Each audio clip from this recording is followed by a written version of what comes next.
Saya Kanit Laka Polresta Padang melaporkan dari situasi kejadian bencana longsor yang menimpa 3 mobil, 1 bus, 2 minibus dan 1 truk.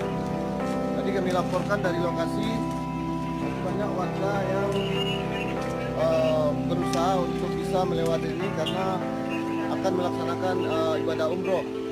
Jadi kami himbau kepada masyarakat yang mau melintas jalur Sitinjau Laut untuk selalu memperhatikan cuaca karena keadaan tanah di sini labil, jangan sampai menjadi korban seperti kendaraan yang saat ini.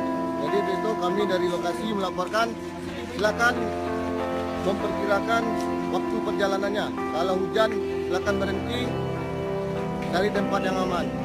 Dari lokasi kami mengucapkan selamat berhati-hati kepada masyarakat yang mau melintas, terutama yang menuju Padang maupun Solo. Sekian dan terima kasih.